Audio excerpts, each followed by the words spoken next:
The gleaming halls of the Galactic Medical Academy buzzed with nervous energy on the morning of the new term. Sunlight from 3 different stars filtered through the transparent dome above, casting rainbow patterns across the polished floors. Today was different from any other first day in the Academy's 1,000-year history. They were getting their first human instructor. Professor Tom Walker stood outside his assigned classroom, straightening his standard-issue medical uniform. At 6 feet tall with broad shoulders, he towered over most of the alien staff who hurried past him. Some gave him quick, nervous glances. Others changed course entirely to maintain what they considered a safe distance from the Deathworlder. The Academy's director, a tall, willowy being with silvery skin named First Teacher Root, approached Tom with careful steps. "Professor Walker, your students await. Are you certain you wish to proceed with this demonstration you mentioned?" Tom nodded, his expression serious but friendly. "Yes, First Teacher. They need to understand the basics of human first aid. It's crucial for any medical professional who might encounter human patients. But the methods you described," Root's silvery skin rippled with concern, "they seem rather violent." "What seems violent to you might be life-saving for us," Tom replied patiently. "That's exactly why this course is necessary." Taking a deep breath, Tom entered the classroom. 30 pairs of eyes, some compound, some bioluminescent, some behind protective shields, turned to stare at him. The students represented 15 different species from across the galaxy, each with their own unique biology and medical needs. In the front row, a blue-skinned aquatic student with gill slits quickly closed their breathing vents. 2 rows back, an insectoid student's antennae twitched nervously. Near the back, a crystalline being shifted, their silicon-based form catching the light. "Good morning, class," Tom said, his voice clear and steady. "I'm Professor Tom Walker, and I'll be teaching you emergency medical response with a focus on Class 12 species, what you call Deathworlders." A ripple of nervous movement passed through the room. One student, their gas-filled body gently pulsing, raised an appendage. "Yes," Tom pointed to them. "Professor, is it true that humans deliberately break each other's rib cages as a medical procedure?" Tom couldn't help but smile. "You're referring to CPR, cardiopulmonary resuscitation, and while broken ribs can be a side effect, it's not the goal. We'll cover that in detail, but first, let's talk about why such methods exist." He activated the classroom's holoprojector, displaying an image of Earth. Humans evolved on what you classify as a Class 12 death world. High gravity, extreme temperature variations, dangerous wildlife, natural disasters, all these factors shaped our biology. The crystalline student's voice chimed like bells. "But surely with modern medical technology, such primitive methods are unnecessary." "Technology can fail," Tom replied. "Power can go out. Equipment can break. Besides, in an emergency, minutes or even seconds count. Sometimes, the only tools available are your own hands." He pulled out a medical training dummy, specially designed to simulate human physiology. Several students flinched at its realistic appearance. "This term, you'll learn things that might seem shocking at first. You'll see methods that look aggressive or even dangerous. But remember, what works for one species might kill another. As medical professionals, you need to understand these differences." The aquatic students spoke up, their voice bubbling through the water-breathing apparatus. "Will we have to practice these methods?" "Eventually, yes. But we'll start slow. Theory first, then supervised practice. Safety protocols will always be in place." Tom looked around the classroom, meeting each student's eyes. "I know this is different from what you're used to. But think about it this way. Somewhere out there, a human might need your help someday. Wouldn't you want to know how to save them?" The room fell silent as the students processed this. Finally, the insectoid student's antennae perked up. "Professor, when do we start?" Tom smiled, feeling the tension in the room begin to ease. "Right now. Let's begin with the basics of human vital signs and why they might seem alarming to non-human medical staff." As he began his lecture, Tom noticed small signs of curiosity replacing fear in his students' expressions. It wasn't much, but it was a start. Sometimes, he thought, the first step toward understanding was simply being willing to learn. Today, Tom announced to his class a week later, we're going to have our first practical demonstration of CPR. The medical dummy lay on the examination table in the center of the classroom.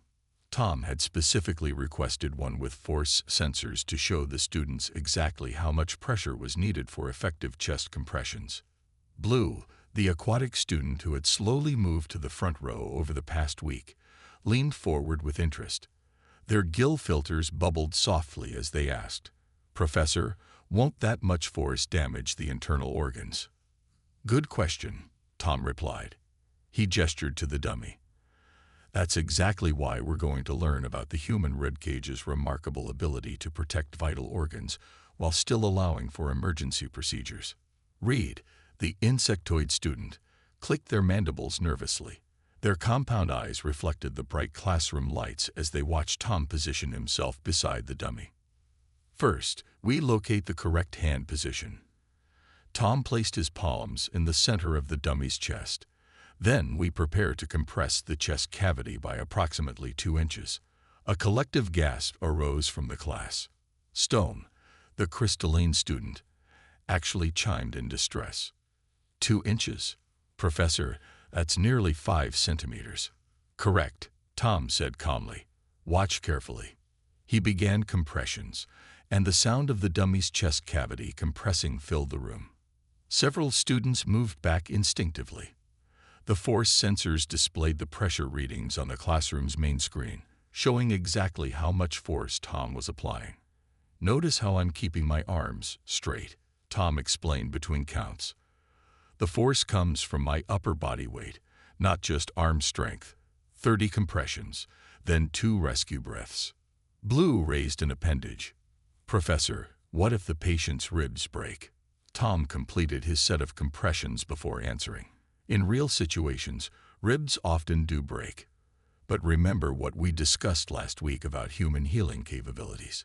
A broken rib will heal. Death from cardiac arrest won't." The class fell silent at this stark statement. Tom moved on to demonstrate rescue breaths, tilting the dummy's head back to open the airway. "Now," he said, straightening up, "who would like to try?" No one moved. Even Blue, usually the most eager, seemed hesitant. "Come on," Tom encouraged. "The dummy has safety limiters. You can't hurt it." Finally, Reed stepped forward, their segmented legs clicking against the floor. I will try it, Professor." Tom smiled encouragingly. "Excellent. Remember, locate the center of the chest first." Reed's 4-fingered hands looked strange against the human-shaped dummy's chest, but they positioned them correctly. However, when they began compressions, they'd barely dented the surface. "More force," Tom instructed. "Remember the pressure readings we just saw." Reed pressed harder, their exoskeleton creaking slightly with effort. The force sensors barely registered half the necessary pressure. "I cannot," Reed chittered anxiously. "It feels like I'm trying to crush them." "You're doing fine," Tom assured them. "Try using your upper body weight, like I showed you." It took several more attempts, but finally Reed managed to achieve the correct depth. The force sensors flashed green, and a small cheer went up from the class. "Excellent work," Tom praised. "Who's next?" To everyone's surprise, Stone glided forward. Their crystalline forms sparkled as they positioned themselves by the dummy. "Be careful of your density," Tom warned. "Your silicone-based form is much heavier than human tissue." Stone nodded, their faceted surface reflecting understanding. They began compressions with remarkable precision, their mineral body allowing for exact control of force. As more students took turns practicing, Tom noticed something changing in the room. The initial horror was giving way to focused concentration. Even those who couldn't physically perform the compressions watched intently, asking detailed questions about hand position and timing. By the end of the class, every student who was physically capable had attempted CPR at least once. As they filed out, Tom overheard Blue telling Reed, Maybe it's not so violent after all. It's just different. Tom smiled to himself. Progress was being made, one compression at a time. 2 weeks into the term, Tom's classroom had transformed. Gone were the nervous glances and fearful flinches.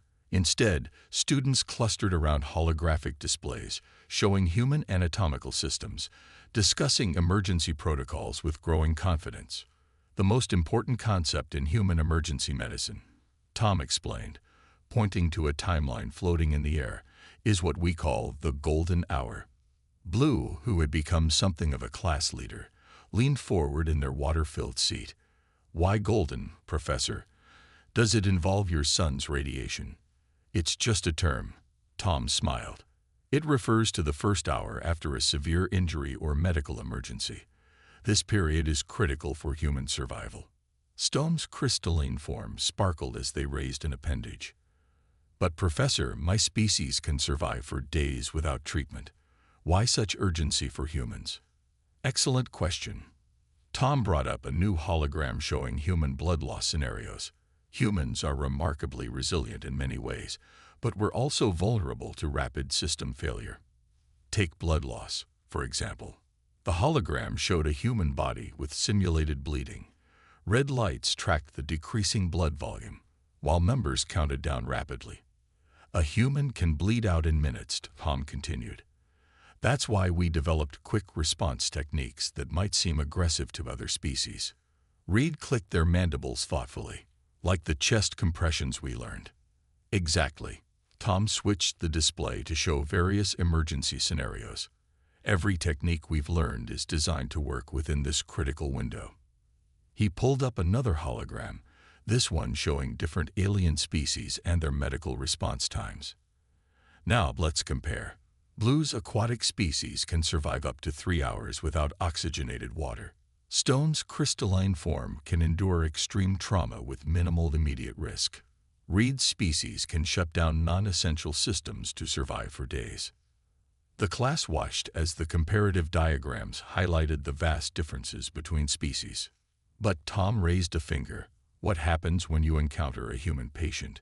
Your natural instincts about treatment urgency might be wrong. Blue's fins rippled with understanding. We might wait too long, thinking we have more time. Precisely. Tom nodded. That's why this training is so crucial. He brought up a new scenario on the main display. Let's practice. You encounter an unconscious human with a severe leg injury. What's your first step? The class had grown confident enough to call out answers. Check breathing, shouted one student. Stop the bleeding, called another. Both good, Tom confirmed. But in what order? The classroom erupted in debate. Tom watched with satisfaction as students argued their points, citing the emergency protocols they'd learned. Finally, Reed raised all 4 arms for attention. Professor, I believe I understand. The golden hour isn't just about time. It's about priorities.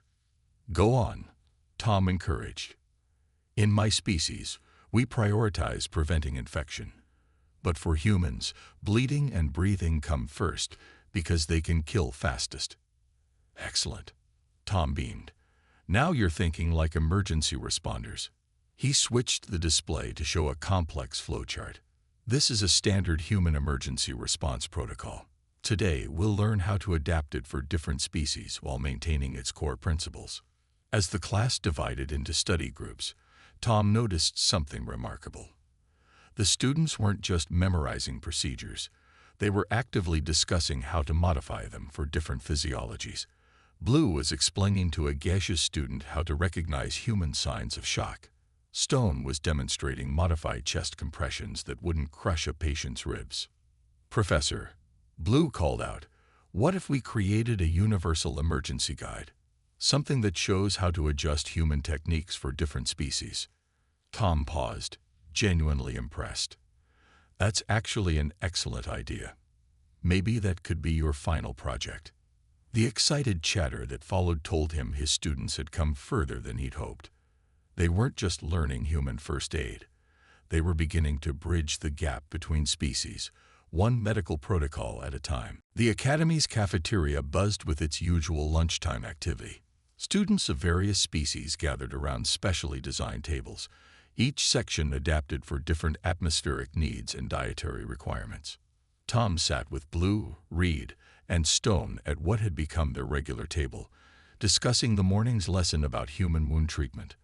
A few tables away, Jack, another human student who worked in the Academy's maintenance department, was fixing a malfunctioning food dispenser. "But Professor," Blue was saying, their fins waving in confusion, "why do humans develop this fever response to infection? Isn't overheating dangerous?" Before Tom could answer, a loud clang echoed through the cafeteria. Jack had suddenly stumbled backward from the dispenser, clutching his chest. "Something's wrong," Tom said sharply, his trained eye catching the signs even from across the room. He was already rising when Jack collapsed. The cafeteria erupted in chaos. Alien students scattered, some releasing stress pheromones that made the air thick and heavy. The cafeteria staff, all from low-gravity worlds, hovered uncertainly at the edges of the scene. "Call medical response," someone shouted. "No time," Tom said, sprinting toward Jack. He could see the human's lips turning blue. "Blue, Reed, Stone. With me. Remember your training." The three students hesitated for just a moment before rushing after their teacher. They reached Jack's still form as his breathing stopped. "Cardiac arrest," Tom announced, dropping to his knees beside Jack. "Blue, start timing. Reed, clear the area. Stone, get the AED from the wall unit." To their credit, his students moved instantly. Blue activated their chronometer function, while Reed used their impressive insectoid form to create space around the victim. Stone glided swiftly to the wall where emergency equipment was stored. "Beginning chest compressions," Tom declared, positioning his hands. The cafeteria fell silent except for the rhythmic sound of compressions and Tom's steady counting. A small crowd of alien medical staff arrived, but stopped short at the sight of Tom performing what they still considered an aggressive action. "Should we stop him?" one whispered. "No." Blue's voice carried clearly through their breathing apparatus. "This is the correct procedure for humans. Professor Walker knows what he's doing." Stone returned with the AED, their crystalline fingers carefully carrying the device. "Professor, the defibrillator." "Good. Take over compressions while I set up the AED."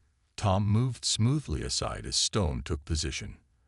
The crystalline student's more dense form actually made the compressions more effective. The crowd watched in a mixture of horror and fascination as Stone maintained the steady rhythm they'd practiced in class. Tom quickly attached the AED pads to Jack's chest. "Clear," he called out, and Stone smoothly pulled back. The AED analyzed, then delivered its shock. Jack's body jerked, and the alien observers made various sounds of distress. "Resume compressions," Tom ordered, and Stone moved back in without hesitation. 2 more cycles of shock and compressions followed. The tension in the room grew with each passing minute. Blue kept steady count of the time, while Reed maintained the perimeter, their antennae twitching with nervous energy. Finally, after what seemed like hours but was actually only minutes, Jack gasped and coughed. "He's breathing," Blue announced, their fins rippling with excitement. Tom quickly checked Jack's vital signs as the patient's eyes fluttered open. "Pulse is returning to normal. Well done, everyone." The Academy's medical team arrived with a hover stretcher, looking somewhat bewildered at the scene before them. As they took over Jack's care, Tom turned to his students. "That," he said with a proud smile, "was exactly why we practice. You just helped save a life." The 3 students stood straighter. Even Stone's crystalline form seemed to shine brighter. Around them, the crowd of onlookers began to murmur, not in horror now, but in amazement. Human emergency medicine didn't seem so strange anymore, just different. And, as they had just witnessed, remarkably effective. The Academy's medical bay hummed with quiet activity as Jack rested in one of the recovery pods. Through the observation window, Tom and his 3 students watched the vital signs displayed on the monitoring screens. Heart rate normal, blood pressure stable, tissue oxygenation at 99%. Blue read aloud, their fins moving gently in what Tom had learned was a sign of satisfaction. The recovery is remarkable. That's the thing about humans, Tom explained, smiling at his students. We bounce back quickly when we receive the right care at the right time. The medical bay's chief physician, Dr. Leaf, approached them. The plant-based being's leaves rustled softly as they consulted their datapad. Professor Walker, they began, their tone a mixture of respect and lingering disbelief. I've reviewed the emergency response recordings. The speed of your intervention, the force of those compressions, was exactly what was needed. Stone chimed in, their crystalline form reflecting the medical bay's soft lighting. We learned this in class. Human cardiac tissue requires significant force to maintain blood flow. Dr. Leaf's leaves quivered. Yes, well, the results speak for themselves. The patient's recovery rate is unprecedented in our records of human cardiac events. Because we didn't wait. Reed clicked excitedly. Professor taught us about the golden hour, but with cardiac arrest, it's really about the golden minutes. The doctor turned to Tom. Professor, would you and your students be willing to prepare a report on this incident for the Academy's medical board? We believe other departments could benefit from your expertise. Before Tom could answer, a soft chime indicated someone entering the medical bay. First Teacher Root glided in, her silvery skin reflecting their agitated state. Professor Walker, Root began, word of today's events has spread throughout the Academy. The Board of Education has received 17 urgent requests from various departments for human first aid training. Tom raised his eyebrows. 17. Indeed. Root's skin rippled, including, most surprisingly, a request from the High-Gravity Species Medical Division. They believe your techniques could be adapted for their patients as well. Blue suddenly straightened, their fins flaring with excitement. Professor, this is just like our class project, adapting human techniques for different species. Tom nodded proudly. It seems your idea was ahead of its time. Blue. Dr. Leaf's leaves perked up with interest. A cross-species adaptation of human emergency responses. Fascinating. Would you share your research? As Blue enthusiastically explained their project, Tom watched his other students. Reed was already taking notes with all 4 arms, while Stone had produced a small hologram showing their modified compression technique. Professor, First Teacher Root said quietly, drawing Tom aside. I must admit, I had my doubts when you first arrived. Your methods seemed excessive. And now? Tom asked. Root's silver skin shimmered with what Tom had learned was their equivalent of a smile. Now I believe we have much to learn from human medicine. Your students' quick action today proved that what appears violent to one species might be vital to another. A soft groan from the recovery pod caught their attention. Jack was awake, looking around with groggy confusion. Take it easy, Tom called out. You gave us quite a scare. Jack's eyes widened as he saw the monitoring equipment. What happened? Cardiac arrest, Blue answered promptly. But we performed CPR and used the AED, just like we learned in class. You? Jack looked at the alien students in amazement. You guys saved my life. They did, Tom confirmed proudly, along with Stone's perfect compressions and Reed's excellent crowd control. Jack's eyes grew wet, and the alien students leaned forward in concern before Tom reassured them that humans sometimes produce tears from emotion, not just pain. Thank you, Jack said simply. All of you. Tom watched as his students accepted the thanks with growing confidence. In that moment, he knew that the barriers between species had begun to crumble, one life-saving technique at a time. 1 month after the cafeteria incident, Tom's classroom could barely contain its students. What had started as a small specialized class had grown into the Academy's most popular emergency response course. Today, even the observation deck was filled with instructors from other departments, watching intently. Remember, Tom said, walking between the practice stations where pairs of students worked. Each species requires different modifications to these techniques. What works for a silicon-based life form won't work for a gaseous being. Stone demonstrated to a group of crystalline students how to adjust their natural density for proper chest compressions. Their faceted surface glowed with pride as they explained, "Too much force will crush the patient. Too little won't help. You must find the perfect balance." Across the room, Blue had set up a water tank where they showed aquatic species how to recognize signs of human drowning. "Our instinct is to provide water," they explained, "but humans need air. Always remember, different species, different needs." Reed, using all 4 arms with impressive coordination, demonstrated bandaging techniques to a group of mixed species students. "Human blood loss is critical," they clicked. "You must act fast, but stay precise." Tom watched his original students teach with a sense of pride. They had come so far from their initial fear of violent human medical procedures. First Teacher Root glided into the classroom, accompanied by members of the Galactic Medical Board. The visitors carried data tablets and observed the various training stations with obvious interest. "Professor Walker," Root called, their silver skin gleaming with excitement, "the board has reviewed your students' project on cross-species emergency response protocols. They are most impressed." One of the board members, a tall being composed of swirling gases, floated forward. "Indeed, your students' work on adapting human emergency techniques for different physiologies is groundbreaking." Tom smiled. "The credit goes to them." Blue first suggested the idea, and everyone contributed their unique perspectives. "That's precisely why it works," the gaseous being replied. "It's not just about teaching human methods. It's about understanding how to adapt them for any species." Around the classroom, the evidence of this adaptation was clear.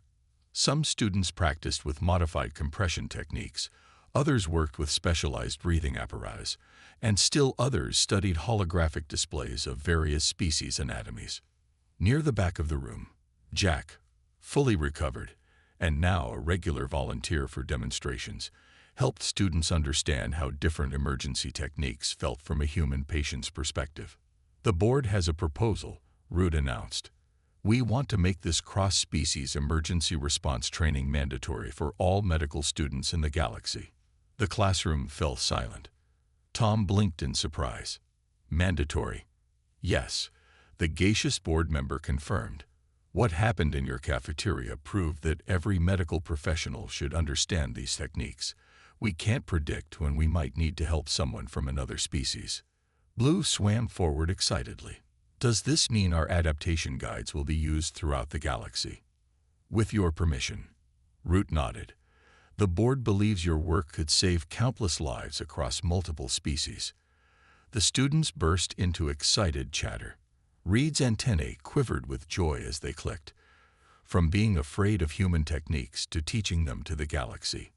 Who would have thought? Stone chimed in, their crystalline form sparkling. "It makes perfect sense. The strength that we once feared as violent turned out to be exactly what some patients need."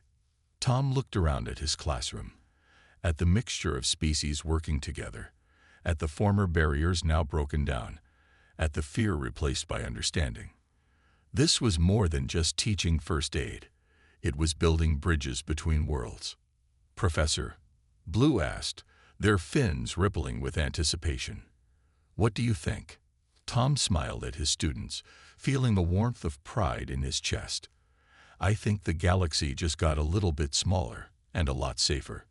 The excited chatter resumed, now filled with plans and possibilities. Sometimes, Tom reflected, the best way to bring species together was to teach them how to save each other's lives. The Academy's grand auditorium sparkled under the light of 3 suns on graduation day. Students of all species filled the hall, their various forms creating a living rainbow of colors, textures, and shapes. On stage, First Teacher Root stood at the podium, their silver skin gleaming with pride. "Today marks a historic moment," Root announced, their voice carrying to every corner of the hall. Not only are we graduating our first class of cross-species emergency response specialists, but we're also celebrating the adoption of their protocols by over 500 medical institutions across the galaxy. In the front row, Tom sat with his original class, now transformed from nervous students into confident medical professionals. Blue's fins swayed gently with excitement, Reed's antennae twitched with anticipation, and Stone's crystalline form seemed to glow from within. Would the architects of the Universal Emergency Response Protocol please come to the stage? Root called. Blue, Reed, and Stone moved forward, along with their classmates. What had started as a simple class project had grown into something that was changing galaxy-wide medical practices. These students, Root continued, took what many considered a frightening aspect of human medicine and transformed it into a universal tool for saving lives. Their work proves that understanding our differences can lead to protecting all forms of life. The holographic displays around the auditorium showed footage from their final practical exams. Stone teaching crystalline beings how to safely perform chest compressions on various species. Blue demonstrating underwater rescue techniques that worked for both aquatic and air-breathing species. Reed showing how their forearm dexterity could be used to treat multiple types of injuries. Professor Walker. Root turned to Tom. Would you join your students? As Tom walked onto the stage, he remembered that first day when his students had flinched at the sight of CPR. Now, those same students were preparing to spread these techniques across the galaxy. The success of this program, Tom spoke to the assembled crowd, isn't just about teaching human first aid. It's about understanding that what seems dangerous to one species might be life-saving to another. My students didn't just learn techniques. They learned to see beyond their own perspectives. Jack, sitting in the audience and wearing his new emergency response certification badge, stood up and started applauding. The sound was quickly joined by various forms of appreciation from different species, from the crystalline being's melodious chiming to the gaseous species' harmonic vibrations. But our work isn't finished, Blue announced, their voice clear through their breathing apparatus. This is just the beginning.